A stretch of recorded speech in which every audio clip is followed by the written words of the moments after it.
Bismillahirrahmanirrahim. Assalamualaikum warahmatullahi wabarakatuh. Perkenalkan, nama saya Adelia Yuga Nabilah dari kelas PTIK 2A. Di sini saya akan menjelaskan materi tentang merancang topologi jaringan.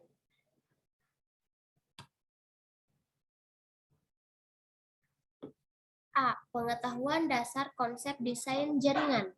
Sebelum membangun sebuah jaringan komputer, perlu menentukan desainnya terlebih dahulu sesuai kebutuhan yang telah diidentifikasi.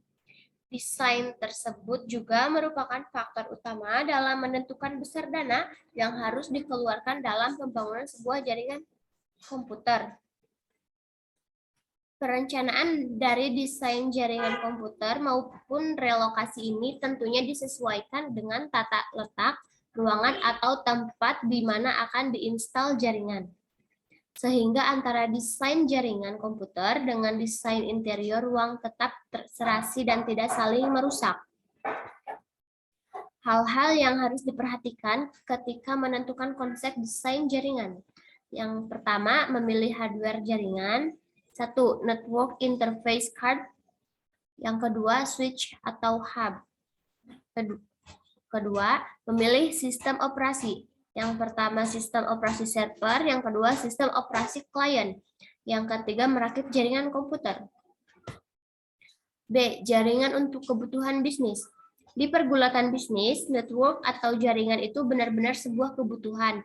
Mengapa demikian? Pertanyaan itu bertumpu pada prinsip dasar dan utama di domain usaha atau bisnis adalah interaksinya unit bisnis dengan pasar, atau dalam bahasa lebih lugas adalah bertemunya tujuan produsen dengan tujuan konsumen melalui transaksi sebagai target akhir.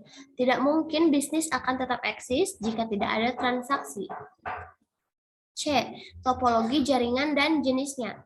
Topologi jaringan atau arsitektur jaringan adalah gambaran perencanaan hubungan antar komputer dalam lokal area network yang umumnya menggunakan kabel atau sebagai media transmisi dengan konektor, Ethernet card, dan perangkat pendukung lainnya.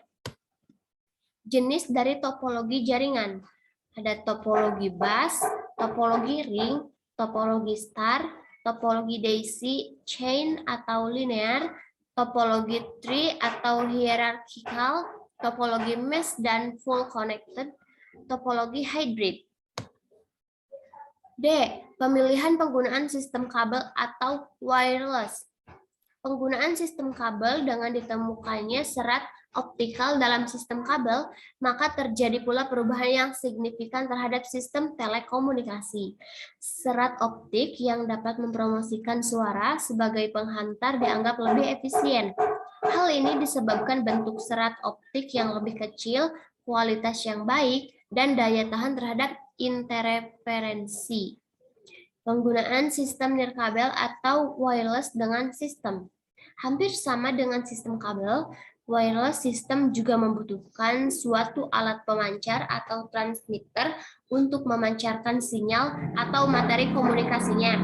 Tetapi dengan jenis dan sistem perangkat elektronik yang berbeda, titik perbedaan lainnya yang kedudukannya penting dalam wireless system adalah penggunaan antena untuk propagasikan gelombang elektromagnetik yang bermuatan materi komunikasi.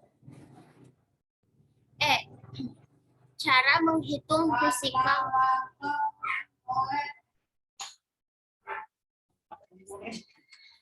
and financial constraint. Pengertian teori kendala atau theory of constraint. Manajemen constraint atau lebih dikenal dengan theory of constraint atau TOC merupakan salah satu teori dalam ilmu manajemen bisnis untuk mencapai laba melalui identifikasi kendala yang dialami oleh perusahaan dan kemudian mencari solusi untuk mengatasi hambatan tersebut. Tujuan teori kendala atau theory of constraint untuk dapat mencapai keuntungan perusahaan secara maksimal, sehingga teori ini dalam kajian manajemen berfokus pada peningkatan laba. Konsep dasar teori kendala atau theory of constraint. 1. Manajemen fokus pada 3 ukuran kinerja perusahaan. Pertama, throughput, Kedua, persediaan biaya. Yang ketiga, operasional. Ya. Nomor 2, mengurangi persediaan untuk produk yang lebih baik. Yang ketiga, harga lebih rendah dengan menurunkan biaya operasi. Yang keempat, respon lebih kompetitif. Tahapan dasar teori kendala, theory of constraints, mengidentifikasi kendala-kendala yang sedang dihadapi oleh perusahaan, baik kendala yang terjadi di dalam perusahaan maupun di luar itu. Memperbaiki kendala tersebut dengan menggunakan sumber daya yang ada. Melakukan peninjauan kembali apakah sudah ada keselarasan atau sebagainya. Melakukan proses perbaikan yang berkelanjutan, mengevaluasi segala kendala yang ada. Teknologi tidak akan pernah menggantikan guru yang hebat, tetapi teknologi di tangan guru yang hebat itu transformasional. Terima kasih. Saya Adelia Yuga Nabila mengucapkan terima kasih. Wassalamualaikum warahmatullahi wabarakatuh.